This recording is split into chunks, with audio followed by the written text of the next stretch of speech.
any action, any action, any action, any action, any action, any action, any action, any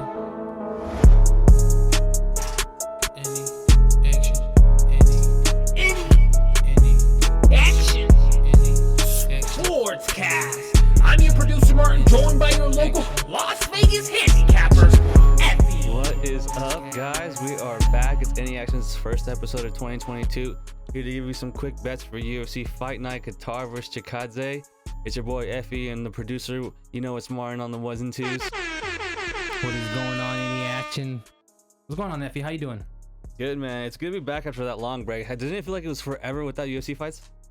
Dude, it felt like it was forever, and I think it was because the UFC was giving us non-stop action-packed card after card to where 1 week felt like, wait, what?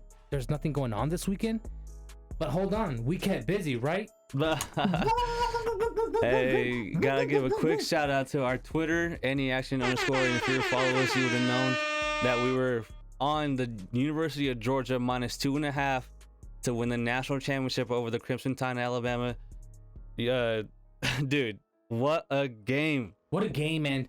You know, if you follow us and are a member of our Discord, Any Action LV, there's a section on there called bets, and we're constantly posting bets or, you know, leans. And sometimes you guys can get the early picks before the lines go on our Discord at Any Action LV. And Effie said on there, everybody and their mama is on Alabama. Take Georgia.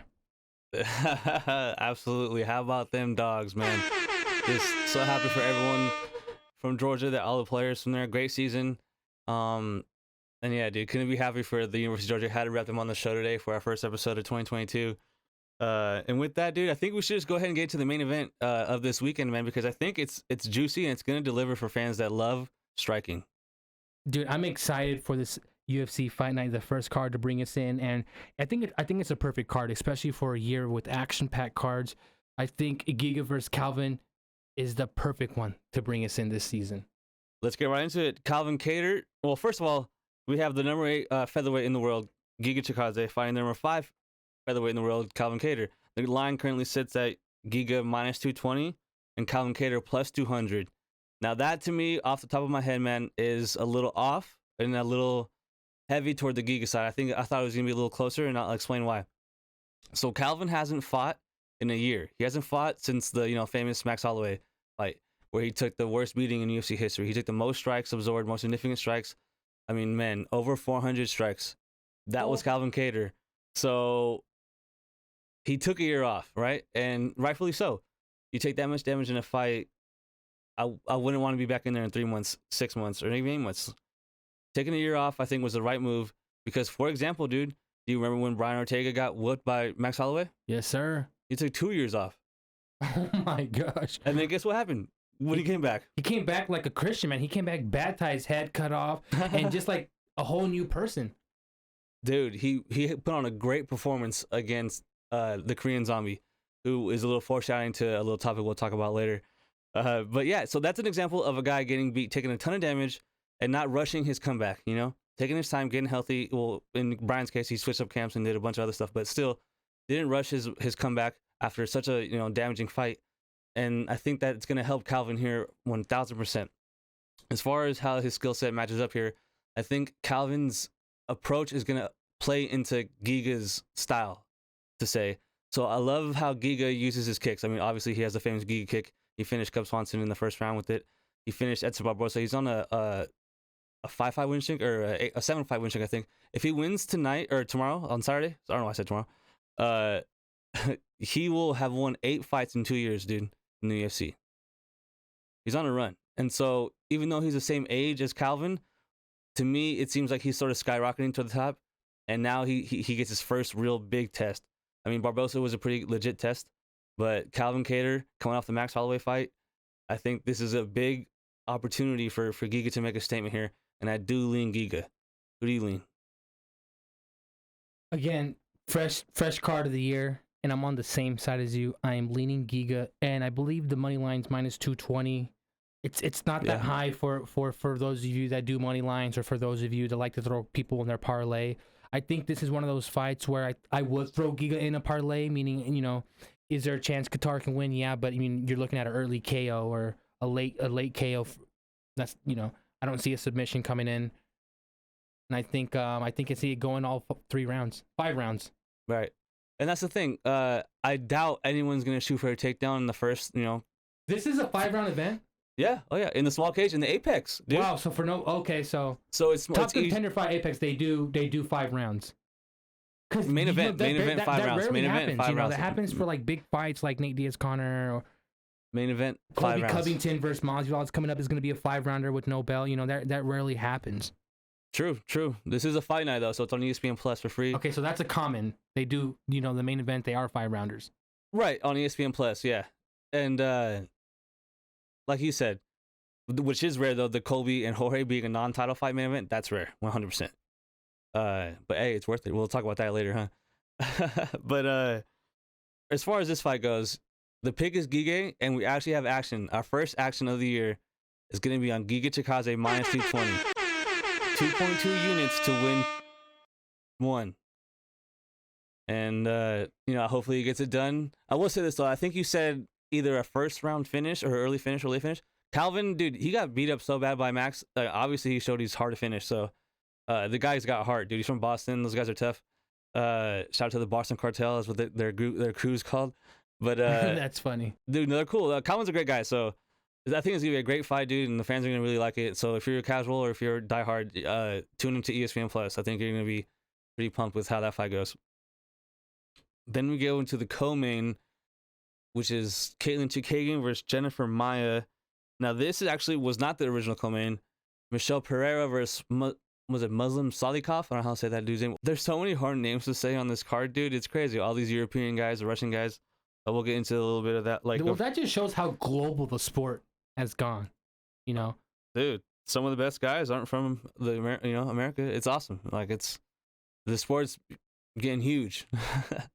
But as far as this fight, Kaitly Chookagian versus Jennifer Maia, like I said, it replaced Michelle Pereira, who got his fight canceled, unfortunately. He was a super exciting fighter, dude. He's the guy that did the backflip into a guy. He tried to land on a guy.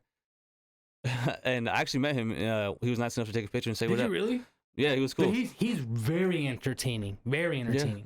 He was with his coach. He was with Cyborg's coach and Paulo Costa's coach with the crazy little eyes. He was nice. He was cool. He was really nice. And he was huge, though. And I was like, damn. Like, I remember telling my friends, like, how does he make 170? When he gets on the card and we break him down, I definitely want to dig deeper down into this fighter, because I think he's broken into a different, you know, realm of fighting and style that I could see myself doing. It's just being very unorthodox and just like he's just throwing these fighters off. Like, what is this guy doing? Exactly. So, but he also has a little bit of, like, he could be really good if he took it like a little more serious and changed his approach, and right. So you have a little bit of like, what is this guy? What do we have from here? So you have a little bit of question, and so you're eager to see his performance, which sucks that it got canceled, but it got pushed to the pay-per-view next week, man. So that's cool.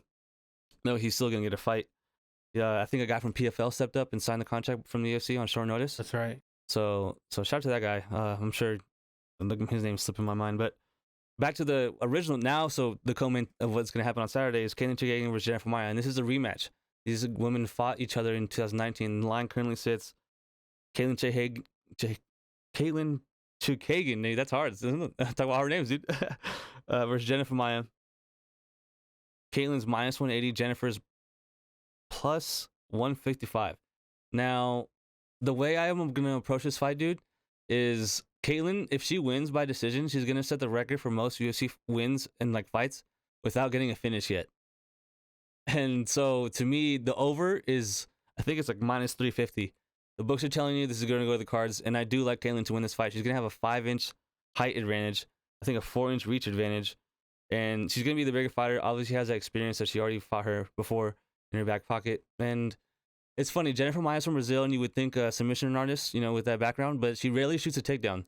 And obviously, if she gets down to the ground, she's capable of doing very good, you know, stuff. But I like Kaitly here, and we're actually going to have action on this fight again, dude. To the main event and the co-main, we have action.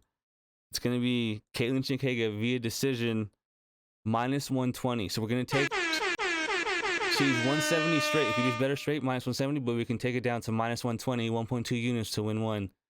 Kaitly Chookagian via decision. That's a great pick, and I was about to ask you, do you think Jennifer is a live dog? But that just answers my question to stay away from Jennifer, especially for us parlay guys. Yeah. If you want to talk about live dogs, there's gonna be plenty of room in the card. I mean, dude, honestly, Calvin Kattar. I don't think we mentioned it earlier. Calvin Kattar is actually a bigger underdog to Giga than he was to Max Holloway. So we want to talk about value. Wow. Mm-hmm. There's plenty of opportunities to bet on some dogs here on this card, dude. Speaking of dogs, next we have Brandon Raw Dog Royval versus Raji Bontorin. And the line currently sits Royval -160, Bontorin +140.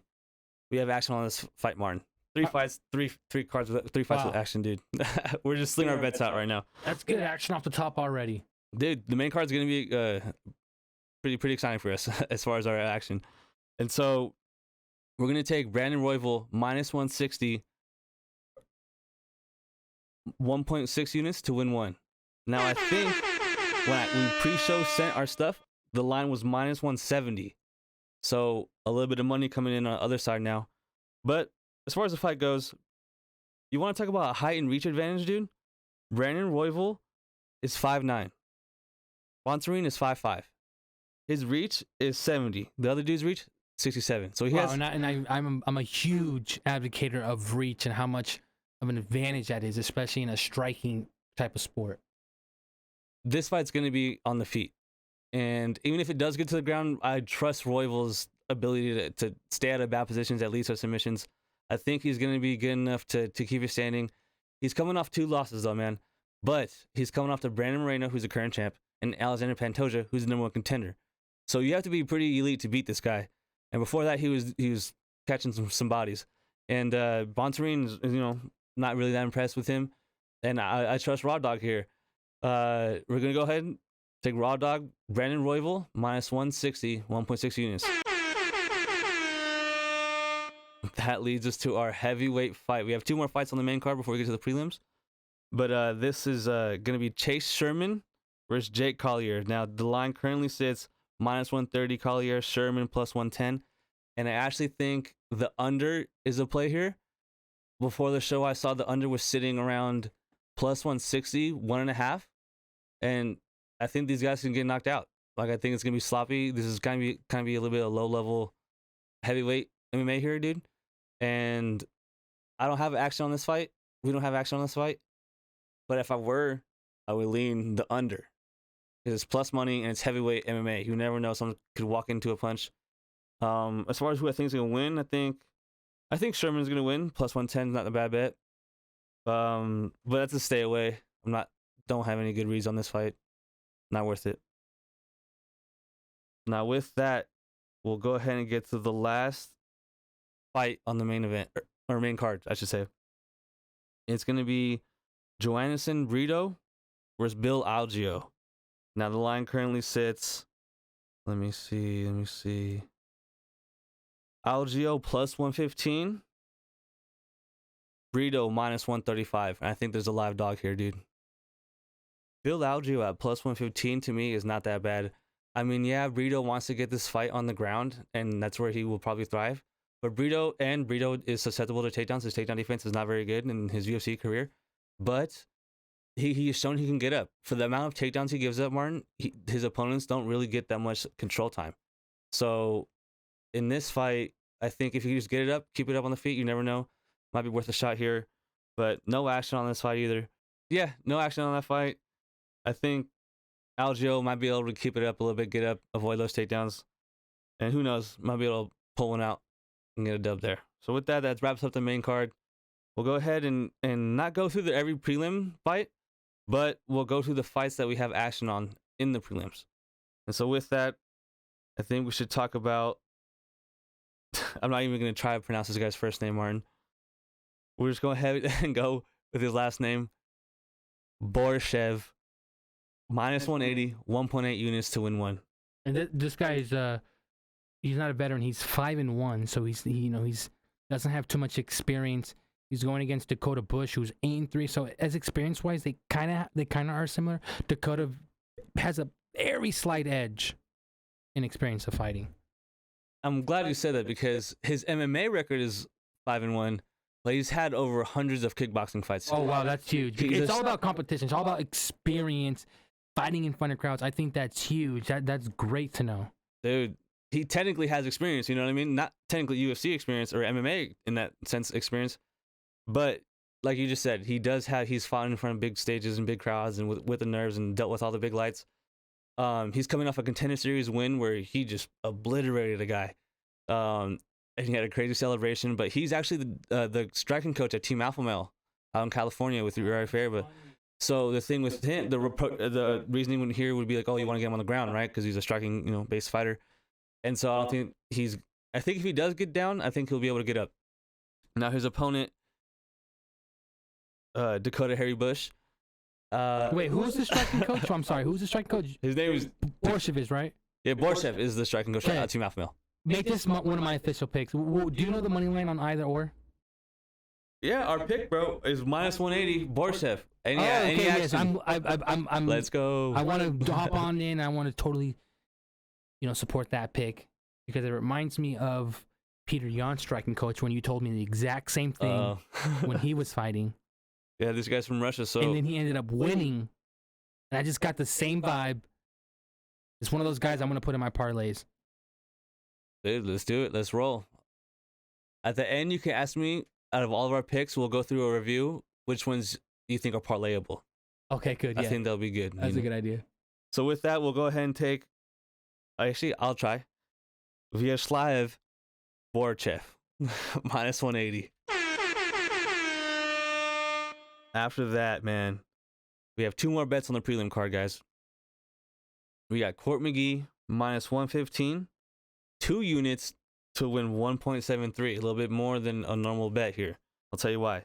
Now, Court McGee is fighting Ramiz Brahimaj. Ramiz Brahimaj wants to get this on the ground and sort of try to cement McGee. McGee is a little older. I think the age difference is like 9 years. It's significant here. But I usually don't bet on older fighters, but McGee's been showing me he's improving. Well, not improving, but like he's looked good. A good physical shape his last fight, coming off a win. Lost. He was on a 3-fight losing streak before that, but he was losing to good fighters. Carlos Condit was one of them. But in this case, I think McGee is going to be able to get up and not get control on the ground. And both fighters have shown low fight IQ, which I never like to bet on, But I really do like McGee here. -115 is not a bad side. I don't think the way Brahimaj's game is set up that he's going to be able to get him down and keep him down. And I think that's going to lead to McGee here winning 2 rounds, 10 minutes of this fight. And so -115, 2 units to win 1.73. Court McGee. Shout out to the Americans. And after that, we got our last prelim bet, man. Now this was close to being our lock of the night, and it didn't get it because I'll tell you why when I tell you about the lock of the night here soon. But our last bet on the prelim will be Sadyukib Hakramanov, -155, 3-unit play to win 1.98 units. He's fighting Brian Kelleher. Now, Martin, this is a fight where I don't know if you can tell their experience, but it's pretty different. Kelleher, I don't want to, I don't mean it as disrespect, but he's sort of a gatekeeper. And Rakhmana, I can't even say this guy's name. Sadyukib is coming off a debut where he submitted Trevin Jones in the 3rd round. And Martin, he made this fight on short notice. He was in Uzbekistan and took a 36-hour flight and missed weight though, and still won though. How much did he miss weight by? Like a pound. Okay. Wow, and he couldn't pull it off, huh? He won. So he won. He pulled off the pound? No, he couldn't pull off the pound, but he missed weight. But he took a 36-hour fight on. Yeah. It just shows that he's active. It just stays that. He stays combat ready. Dude, he's fought some pretty good competition. That was his UFC debut. So he took the call on like 3 days notice, and had 2 days. Then he had to travel in the sky for 36 hours. Then as soon as he landed in Vegas, cut the weight, and then fight. But before that, so that's how he made his debut in the UFC. That's how he's got his like foot in the door. But before that, he was fighting some pretty good competition overseas. He actually fought Umar Nurmagomedov, Khabib's cousin, and it was a close fight. And Kelleher only loses to sort of like the next tier good fighters, so it's kind of interesting. He's not if you're not that good, he'll beat you. Really, like he's a good veteran, savvy veteran for sure, and he has I think the power advantage here. So the thing to watch here is if Kelleher can either win the clinch like positions and be stronger, the stronger fighter here, or if he can land a big power shot. Because I think Sadukov is gonna just clinch him and grapple him the whole fight and just grab him. And with the full camp, the full fights notice, not having to do the short notice, weight cut, all that stuff, I think it's a good pick. Minus 155 for 3 units. It's time for the lock of the night. Who are you taking for the lock of the night? Who are we betting the house on? Because I'm trying to stay cozy for the winter. Effie, tell us. Now, dude, this is the bet that matters to me the most. I want all you guys to bet this, if possible. Lock of the night, Any Action's first fight card of the year. Calvin Kattar, Giga Chikadze, over 2.5 rounds, minus 170. We talked about it, the first thing to start off the show. I think both guys are durable. I think the way the Max Holloway fight played out, man, it just goes to show that Calvin can take a punch. And he's a warrior. And we've never seen Giga in the 4th, 5th round. And he might be a warrior too. I'm willing to bet he is, you know? And so he has a ton to gain from this win. And the only thing that's scaring me here is like obviously an early flash knockout, but the lock of the night, Giga, Calvin, over 2.5 rounds. What do you think? I'm on board with you on that, Chip. Was definitely leaning Giga in the first place. And I mean, but you can't count Kattar out, and that's why I think the over is a great play on this. Yeah, exactly. Because I think he's a good enough fighter not to get knocked out early, and I think so is Giga. So yeah, the only thing is, we talked about it in our last couple episodes. The Apex, man, small cage, leads to a lot of action. So gotta watch out for that for sure. That's true. And speaking of small cage, if someone who doesn't like small cage, Derek Lewis breaking the headlines. He's facing Tai Tuivasa. Another interesting fight. I mean, an early lock of the night. Who are you feeling towards that fight? Oh, off the top of my head, I got Derek Lewis, the Black Beast. I think he's gonna be able to land that shot. Tai Tuivasa is on a good run. I will give him that. But I think the level of competition is unmatched, like it's uncomparable, I should say, between the two. I think Derek's been in there in the big moments against the great, people in his division. And Ty sort of, on a little run here after a couple of setbacks early on in his UFC career. But it's going to be so exciting, man. Swing and bang, baby. Swing and bang. And it's one of those fights where I don't want to see either fighter get knocked out because I like both fighters. But unfortunately, an early lean, I'm going to have to pick Derek. And unfortunately, as much as I love Ty and his, his network with the Nelk boys, but it's going to be a KO. Someone is going to get KO, and it's going to be a very, very nasty one. I agree, man. Can't wait. Honestly, can't wait. That's one of those where it's like, oh yeah, that's worth the wait. Like I don't care how the fight goes, someone's going to get knocked out at one point. And that's it. Both fighters make it. I mean, as far as heavyweights pulling out early, I mean, heavyweights tend to make the deadline, But what we're seeing it right now. We're seeing Max pulled out. We're seeing cards get announced, and then you just get very, it's like a sad feeling hits you, and you're wondering, will they make that fight later on in the year? But I guess we're seeing Volkanovski taking the Korean Zombie. Is that confirmed? Yeah, Ariel Helwani reporting today that Volkanovski is gonna fight the Korean Zombie for the belt in what was originally going to be March, which is now going to be April. Now, originally, Martin, at one point in the week, we thought we were going to get Volkanovski vs. Holloway trilogy, and it was just the best, man. Brett Okamoto broke the news, and everyone was just so pumped, like, okay, it's official, it's officially on, let's go.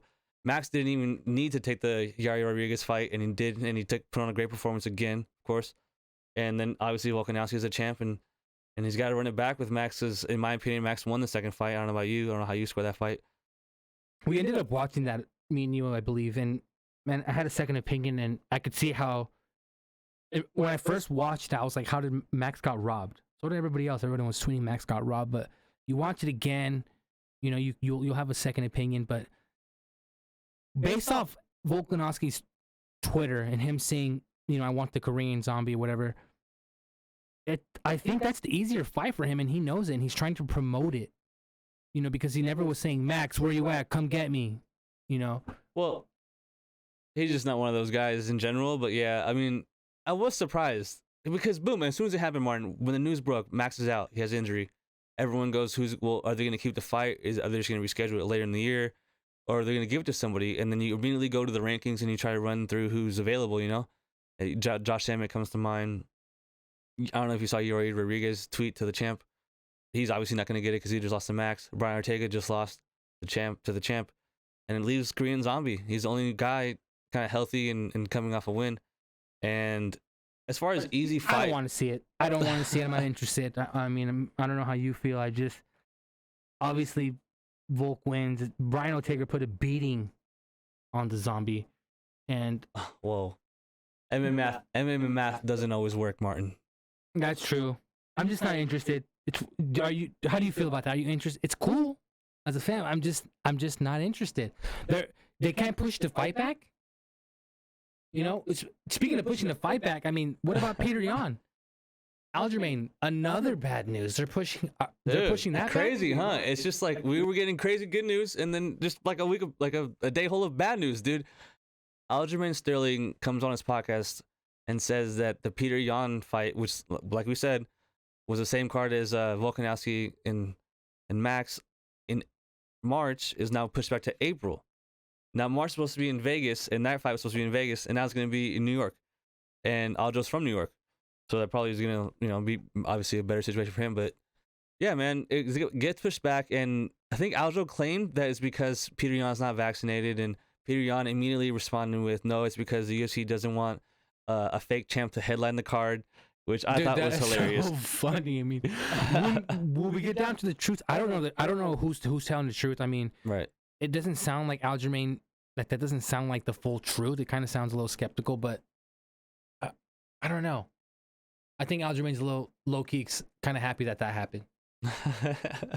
Well, you wouldn't know it by listening to him on his podcast. It sounds like he's eager to fight, eager to punch this guy in the face. Dude, I think it's wild, he's eager to sell tickets because, you know, if I've been watching interviews and he said he's just excited to put a show on, and those things to me show that he's not there to win and that he's confident. He's just there to put a show on. He's there to entertain, right? Like Michael Chandler. Not there to win a belt. But I think he'll put on a good performance and a better one for sure than the first fight. If we're going to get a quick into the fight, because we'll recap it when it comes. But I think there's no way that Algeo looks worse than he did the first time, dude. I agree. And that I was looking forward to that because I think that would have been one of the most anticipated fights to look forward to. But now that we just got news today and it's confirmed, we saw it going on.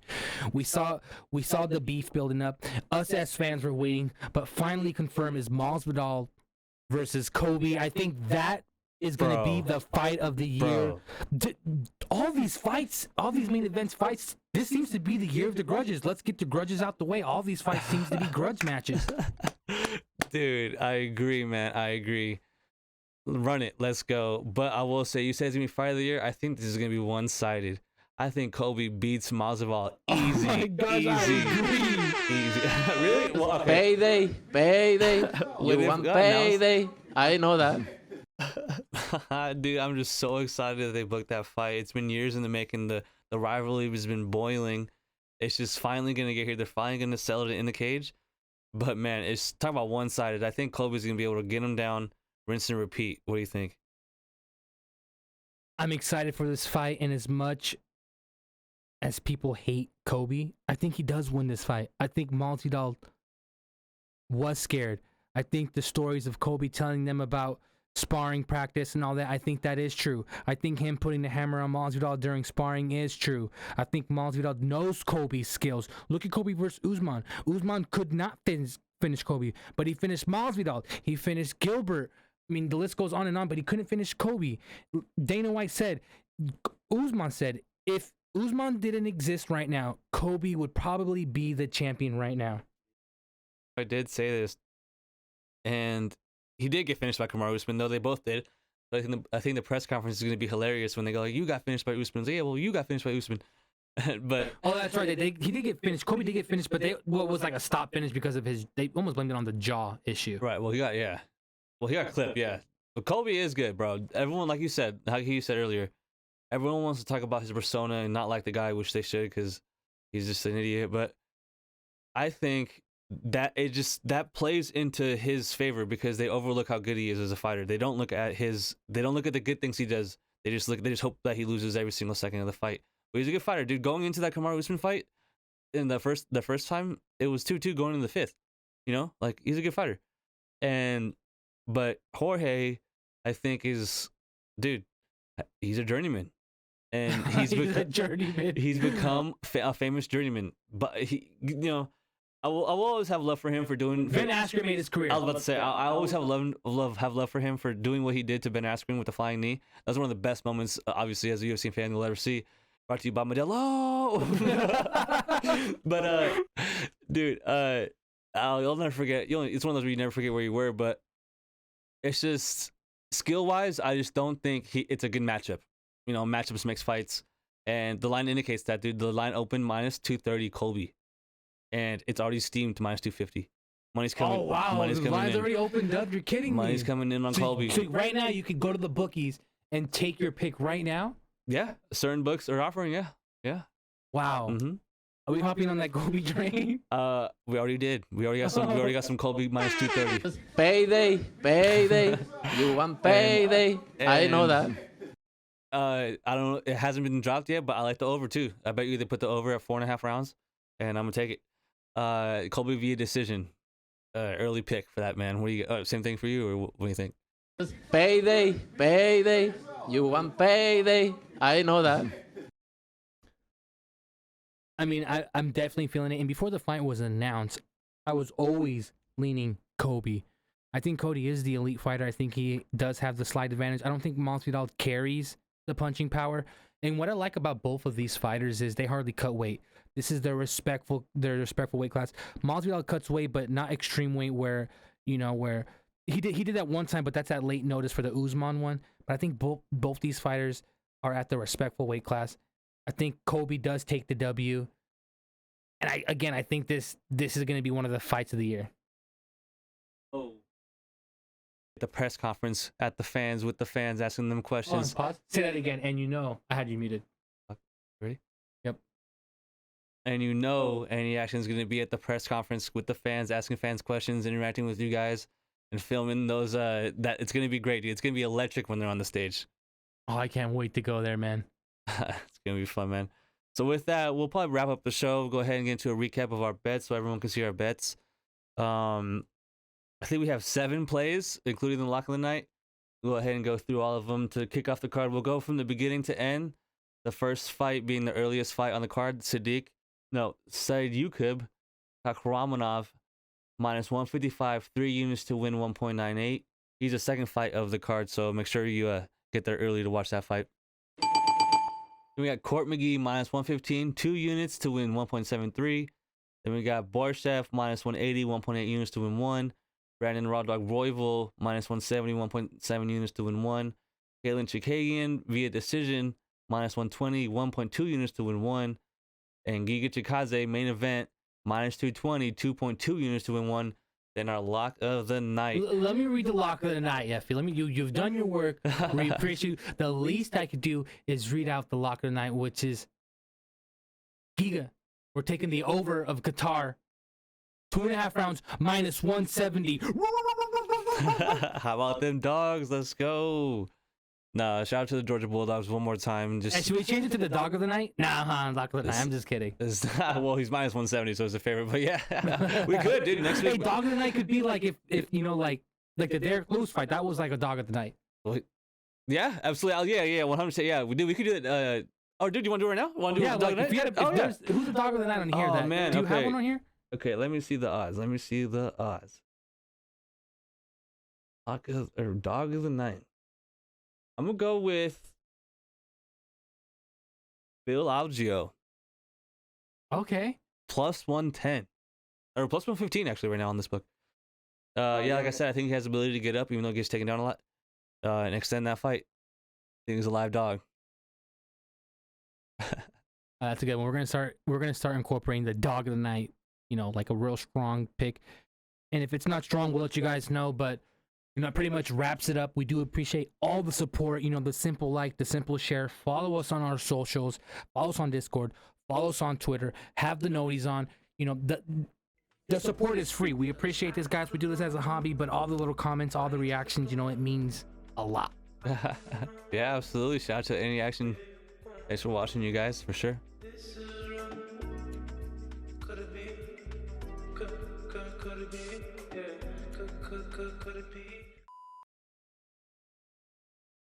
And break. Dude, we killed it, I feel like. That was good.